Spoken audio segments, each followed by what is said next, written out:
नमस्कार किसान साथियों, कृषि भूमि यूट्यूब चैनल पर आप सभी का स्वागत है।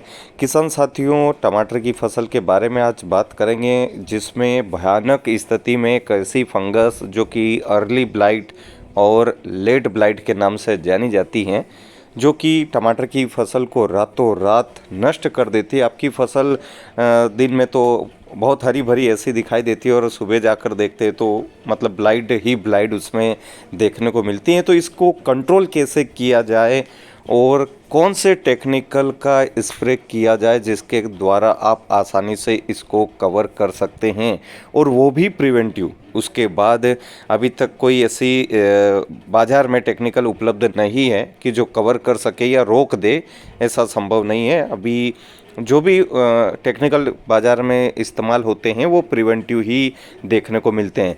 और अर्ली ब्लाइट और लेट ब्लाइट जो आती हैं, अधिकतर वो बरसात के मौसम में देखने को मिलती हैं। जब बरसात होती हैं, आर्द्रता ज़्यादा हो जाती हैं, मतलब नमी वातावरण में ज़्यादा देखने को मिलती है, 2-3 दिन तक बरसात ऐसा ही रूप देखने को मिलता है, तो उस समय ऐसी फंगस का अटैक बहुत भयानक रूप से देखने को मिलता है, जिसके द्वारा आपकी फसल नष्ट हो जाती हैं। आप कितना भी खर्चा उसमें कर देते हैं तो फिर भी आपकी जो फसल है वो खड़ी नहीं हो पाती हैं। ऐसी परिस्थितियां उस समय बन जाती हैं। किसान साथियों, चैनल को सब्सक्राइब अवश्य करें और अधिक से अधिक अपने किसान साथियों को शेयर ज़रूर करें। किसान साथियों, शुरुआती अवस्था में इस प्रकार की स्थिति देखने को मिलती हैं। पत्तों के ऊपर से एक ब्लाइट जड़ से शुरुआत होती है और एक ऊपर से पत्तियों की ओर से शुरुआत होती है। इससे पहले लिप माइनर भी देखने को मिलता है और धीरे धीरे करते पूरे पत्ते पर यह फैल जाती है और पूरा पत्ता ब्लैक हो जाता है और धीरे धीरे करते आपका पौधा जो है मुरझाना शुरू हो जाता है, मतलब सूख जाता है। ऐसी परिस्थितियाँ इसमें बन जाती हैं और इस प्रकार की स्थिति धीरे धीरे एक बड़े रूप में चली जाती हैं। और ये जाने का जो समय है वो 1 दिन या 2 दिन नहीं, ये तत्काल होती हैं। आज जैसे आपने शाम को देखा है कि अच्छी फसल खड़ी है, सुबह जाकर अगर आप देखते हैं तो आपकी पूरी फसल भी चौपट हो सकती हैं। इतना गतिशील ये फंगस देखने को मिलती हैं।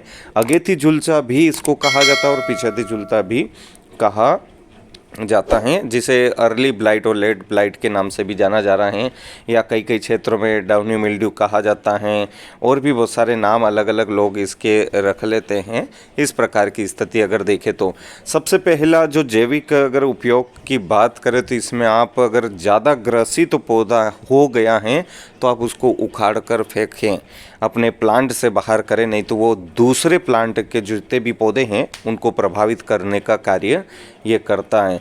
और रही बात अब क्या टेक्निकल इसमें दिए जाने चाहिए और कितनी मात्रा में देना चाहिए और किन अवस्थाओं में दिए, जिसके द्वारा आपकी फसल को बचाया जा सके और उत्पादन आप ले सकें।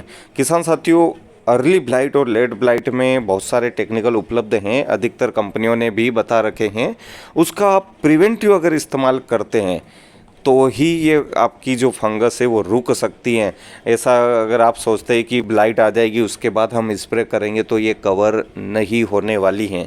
तो इन दशाओं में आप इन बातों का अवश्य ध्यान रखें कि मौसम अगर पहले तो आप अपडेट रहें कि मौसम बिगड़ने वाला है, कभी भी बरसात हो जाएगी या ओस गिरना शुरू हो जाएगी या धुंध, ऐसा कुछ सिस्टम देखने को मिल रहा है वायुमंडल में, तो आप उस समय ही तत्काल स्प्रे अवश्य करें, तब जाके आपकी फसल को कुछ हद तक रोका जा सकता है।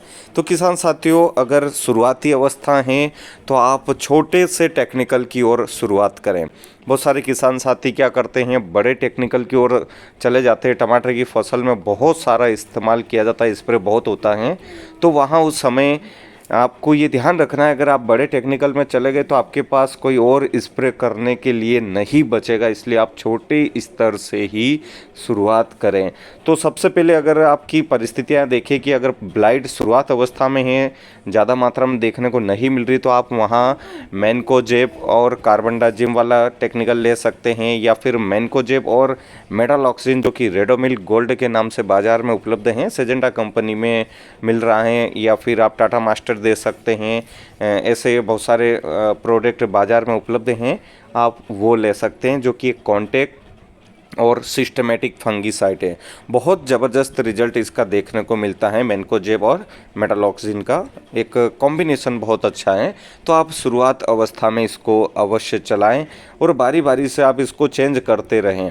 अगर फिर भी अगर कंडीशन ऐसी लग रही कि आपके वहाँ ज़्यादा ब्लाइट आ रही हैं, आर्द्रता ज़्यादा हैं, अगर बरसात हो गई या उस समय भी अगर आप सिंचाई कर रहे हैं तो सिंचाई बंद करें, नाइट्रोजन का उपयोग सबसे कम करें। उसके बाद अगर बात करें तो आप बड़े टेक्निकल में जा सकते हैं, कवच ले सकते हैं। कवच और स्कोर दोनों का कॉम्बिनेशन बहुत बढ़िया है, आप इसका इस्तेमाल कर सकते हैं। तो आपकी अगेती और पछेती जो जुलजा हैं, जो कि अर्ली ब्लाइट और लेट ब्लाइट आसानी से कवर हो सकती हैं। उसके बाद अगर ऐसी परिस्थितियाँ बन रही कि इसको आपने स्प्रे कर दिया और कंट्रोल कम हुआ है तो आप इसका डबल इस्तेमाल भी कर सकते हैं, या इसके बाद आप सीधे टेबुकोनाजोल प्लस एजोस्ट्रोबिन का भी इस्तेमाल कर सकते हैं, जो कि बाज़ार में कोस्टूडियो के नाम से उपलब्ध हैं। इसका भी बहुत अच्छा रिजल्ट इसको देखने को मिलता है। उसके बाद बात करें अगले टेक्निकल की, आप एम स्टार टॉप ले सकते हैं। इसमें भी एजोस्ट्रोबिन प्लस डेफेनाकोनाजोल लगभग हैं, इसमें बहुत अच्छा रिजल्ट इसका भी देखने को मिलता है। ये बात ध्यान रखें, प्रिवेंटिव हल्की शुरुआत हुई उस समय ही आप इनका इस्तेमाल करें। अगर ज़्यादा मात्रा में हो गई ब्लाइट तो कवर नहीं हो सकता है। उसके बाद आप कॉपर ले सकते हैं। कॉपर में 3 प्रकार का कॉपर बाज़ार में अभी की स्थिति में मौजूद है, जिसमें पहला है कॉपर ऑक्सीक्लोराइड, फिर सेकेंड वाला है कॉपर हाइड्रोक्साइड, अभी लिक्विड में आ चुका है कॉपर सल्फेट नाम से। बहुत तीनों का तगड़ा रिजल्ट आपको देखने को मिलता है। ये अगेती जुलसा यानी कि लेट ब्लाइट, अर्ली ब्लाइट, उसके साथ में टीका रोग, कुछ पत्तियों पर छोटी छोटी टीका जैसा रूप देखने को मिलता है। मूंगफली में भी आता है, टमाटर, मिर्च और उसके साथ में आलू में ऐसी समस्या सबसे ज़्यादा देखने को मिलती है। तो वहाँ आप कॉपर का इस्तेमाल कर सकते हैं। इसमें आप एंटीबायोटिक अवश्य मिलाएं, कासू भी मिला सकते हैं या स्ट्रोप्रोसाइक्लिन भी आप ले सकते हैं। इसके साथ में कॉम्बिनेशन करके अगर स्प्रे करते हैं तो आपकी ये फसल ऑटोमेटिक क्लियर हो जाएगी, कॉपर अगर सल्फेट यूज़ करते हैं। इसका नुकसान भी है, फूल जो है वो ड्रॉपिंग ज़्यादा कर लेता है, कॉपर ख़त्म करता है। तो इन बातों का आप ध्यान रखें। उसके बाद अगर और भी ज़्यादा परिस्थितियाँ अगर बिगड़ रही हैं तो आप इससे ऊपर भी जा सकते हैं, या आपके प्लांट में सबसे ज़्यादा फंगस देखने को मिल रही तो आप एक्रोबेट ले सकते हैं। एक्रोबेट का इस्तेमाल अगर करेंगे तो आपकी फसल कवर हो जाएगी। कोशिश ये करें कि आप ब्लाइट आने का इंतज़ार न करें, ब्लाइट से पहले ही आप इन दवाइयों का इस्तेमाल अगर करते हैं तो आपकी फसल सुरक्षित रहेगी।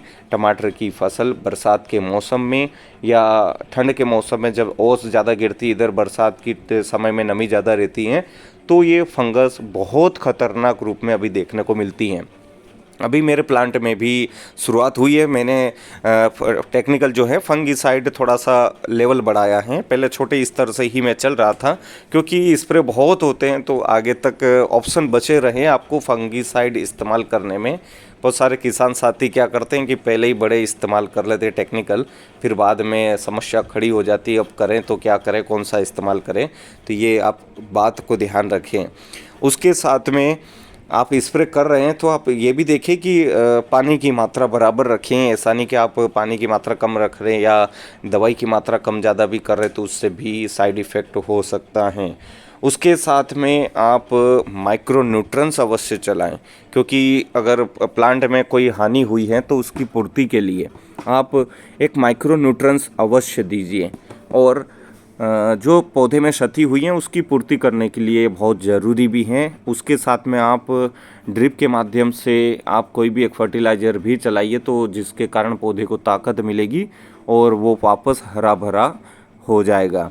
उसके साथ में आप इन दशाओं में नाइट्रोजन युक्त खाद का उपयोग बहुत कम करें। पत्तियों को रफ बनाए रखें। अगर पत्तियाँ रफ बनी रहेगी तो आपकी ब्लाइट नहीं आएगी। तो आप समय समय पर इस्तेमाल अवश्य करें, स्प्रे करते रहें। ऐसा नहीं कि ब्लाइट आए और आप ब्लाइट का इंतज़ार करें। तो किसान साथियों, इन सभी स्प्रे के माध्यम से आप अपनी फसल को बचा सकते हैं। लेट ब्लाइट, अर्ली ब्लाइट और टिका रोग जो आता है टमाटर की फसल में, जो कि रातों रात नष्ट कर सकती हैं। तो इन बातों का आप ध्यान रखें और समय समय पर कम अंतराल में, बरसात है तो आप अंतराल कम करिए और स्प्रे अवश्य करिए। चाहे बरसात आने वाली हो 1 घंटे या 2 घंटे बाद, तो भी आप इस्तेमाल करें, नहीं तो आपकी फसल रातों रात नष्ट हो सकती हैं। उसके साथ में आप अपनी फसल का समय समय पर निरीक्षण करते रहें। ऐसा नहीं कि आप प्लांट को देख ही नहीं रहे हैं, क्या स्थितियां बन रही हैं, कितना रिजल्ट आया है, सारी चीज़ें आप अवश्य देखें। और अगर ऐसा लग रहा है तो आप उसको डबल इस्तेमाल भी कर सकते हैं। और इस्तेमाल के बाद आप खरपतवार जो आपके खेत में हैं उनको सबसे पहले आप हटाएं, जिसके कारण मच्छर का प्रकोप भी कम रहेगा और लीफ माइनर का प्रकोप भी कम रहेगा। उसके साथ में आप समय समय पर जो प्लांट को आवश्यकता है वो पोषक तत्व दीजिए, तो आपकी ब्लाइट आर्ट कवर रहेगी और पौधा हरा भरा रहेगा। क्योंकि उसको खाना पीना मतलब पोषक तत्व अच्छे मिलेंगे तो पौधा ताकत के अनुसार चलेगा और रोग क्षमता उसकी ज़्यादा रहेगी, तो ये बीमारियां बहुत कम देखने को मिलेगी। चैनल को सब्सक्राइब अवश्य करें किसान साथियों, और अधिक से अधिक अपने मित्रों को शेयर जरूर करें।